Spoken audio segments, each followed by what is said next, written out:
Welcome to Biz Filing's Expert Insights. Hi, I'm Greg Corombos. Our guest this week on Expert Insights is Rick Terrien. Rick is a serial entrepreneur who has started several businesses. He's currently the CEO of Innovation Kitchens and the Artisan Food Networks, and he's also the author of Ageless Startup, Start a Business at Any Age. And it's the last trend we'll be talking about today, and the growth of people 45 years old and older starting their own business. So why is this happening more and more? And what do you need to know before deciding whether it's the right path for you? We'll discuss all of that and much more. Rick, thank you for being with us. Hi, Greg. Thank you for the invitation. Well, we'll get to the larger trend in a moment, but let's start briefly with your own story because you've created multiple businesses since your mid-40s. And I think that you've even received 9 patents since turning 45. So you've been extremely busy. Why did you decide to take the plunge and start your own business, what's considered later on in life or later on in the career? It was an extension of what I'd started with. I started our first business when I was still in college with a bowl of loose change on the dresser drawer. That business went 25 years, raised my kids. When I saw that the environment for that business was changing, it was about midlife for me, about 45. So I sold it. And that business was still going at 40 years. So I've got a 40, a 20, a 10, and I'm working on a 5 right now. It was a chance to just continue with what I'd learned. I really didn't give it another option unless I had to. So I took a little bit of a sabbatical and worked on what I thought could come next. And that blossomed into our second business, which I started at about 45. What are you seeing right now in terms of how many people 45 and older are taking the leap to start their own business? Some say this is a very recent trend because of the uncertainty that's been created by the pandemic. Others say, no, this has been brewing for a very long time. People want to have a chance to run their own business before they hit retirement age. And so that's why we're seeing it. What are you seeing? I'm in the latter camp here. And the statistics bear it out. Since 1996, over 20 years, the largest share of, in fact, the majority of startups have been launched by people 45 and older. And startlingly, within that, the fastest growing group is people that are 55 to 64. We're all drawn to the magazine covers of the 20-year-old billionaires. While that's a wonderful thing, there's nothing wrong with it, it doesn't come close to capturing the full range of entrepreneurship. And most of it is being driven by people 45 and up. You say it's much better to do this midway through your working life or even later, as you just mentioned, so many folks doing this mid-50s to mid-60s, than it is to try this in your 20s. You've done both. So why is it easier to do it later? The flip answer there is you know a lot more about what doesn't work. That's a hard skill set to garner and build, and you really can only do it through experience.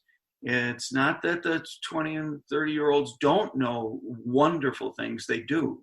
It's just the additive nature of working through a career, building a knowledge base, most importantly, building the networks that you want can grow new businesses around. I think that's the key to entrepreneurship in the 21st century is to be as small as you can personally in your commercial life.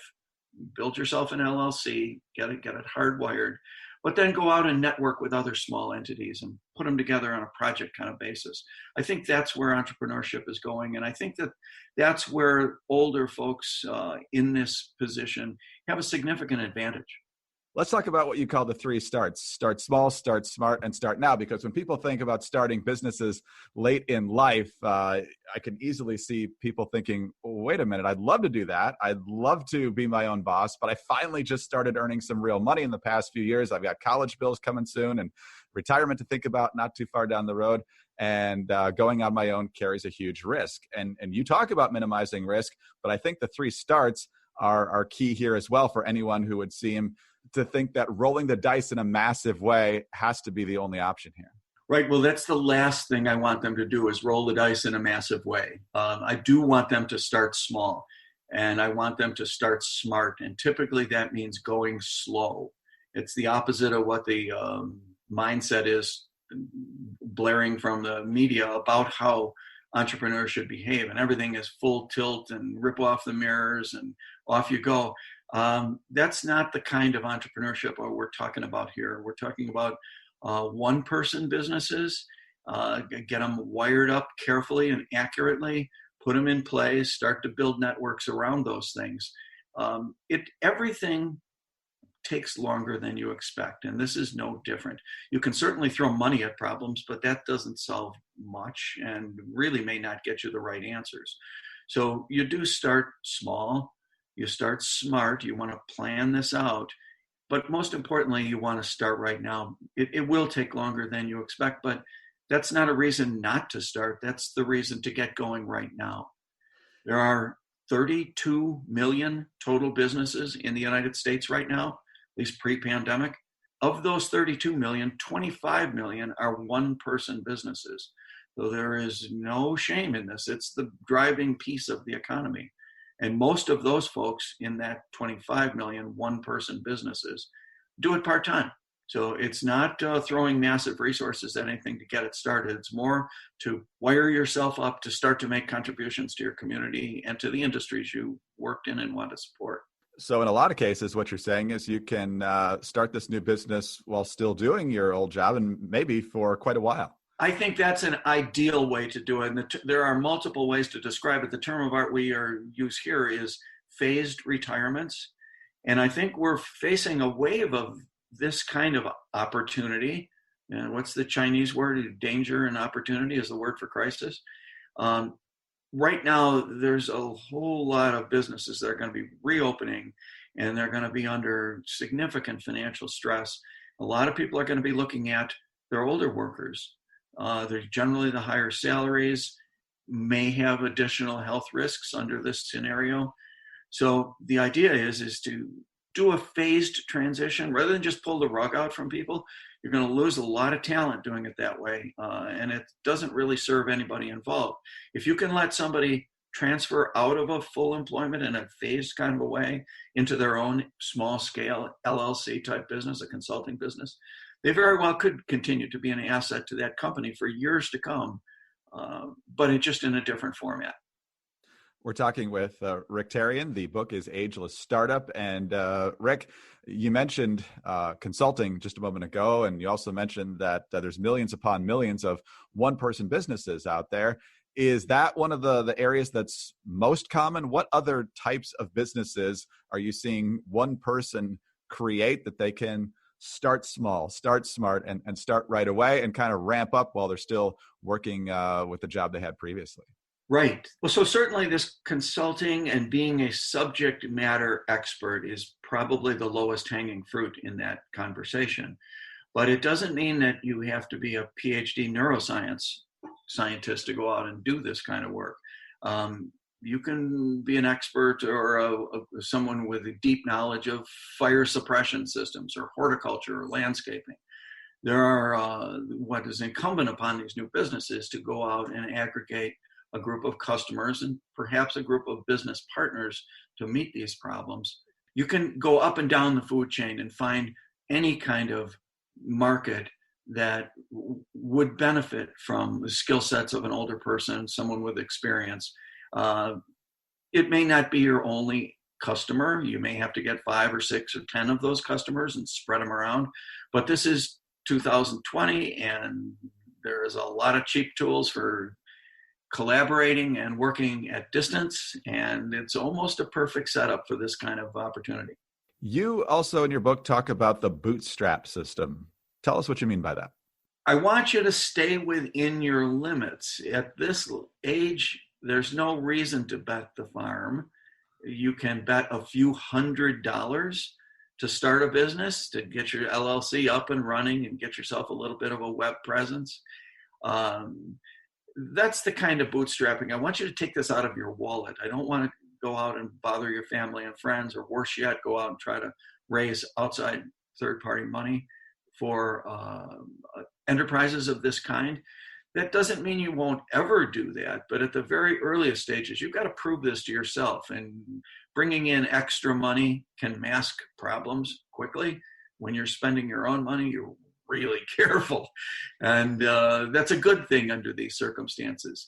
As the business matures and gets a little bigger, there's other opportunities to fund it, all just 1,000 different ways of crowdfunding and all the rest of it. But in the beginning, it's best to go slow and pay for it yourself and get yourself up and running, stand yourself up, announce yourself to the world, and see what happens. Rick, you mentioned getting one or preferably more very consistent clients as a good way to get rolling with this new business. One of the things I've seen that you highly encourage is business to business type businesses. Why do you believe that's a really smart way to go?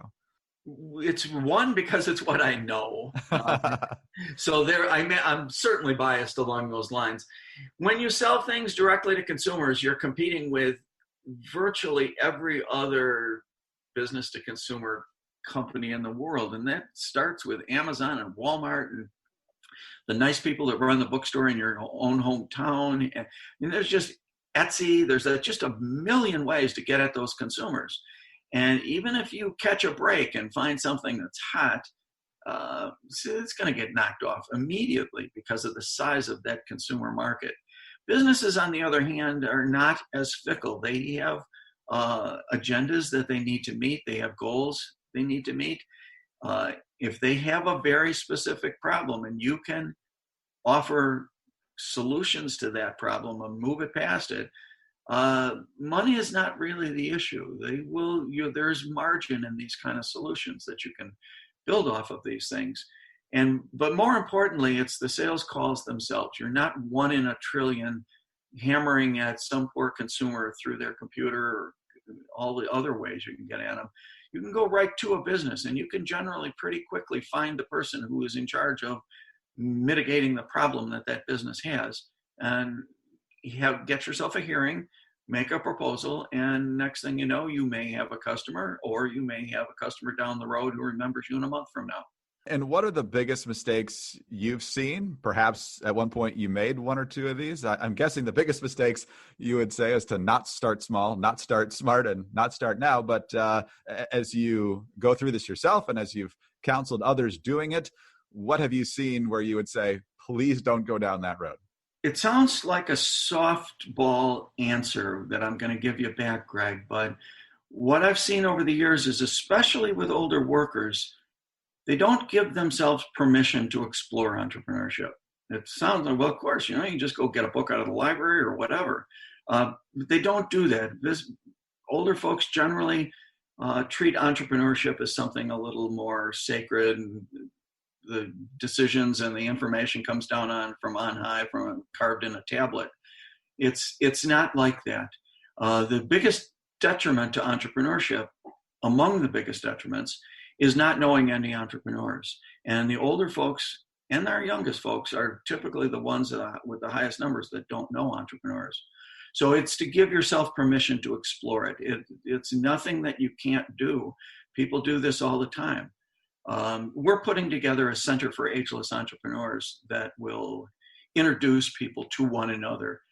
Sometimes it's just bumping into each other, but that's the way the world goes round, and it's random connections and learning from people who are doing simple, basic things that don't have halos over their head, but are really good at solving problems. Well, we're certainly not going to end on the negative here. Let's talk about the positive, whether it's from your own experience or other folks who took the jump and started their own business, possibly while keeping their previous job.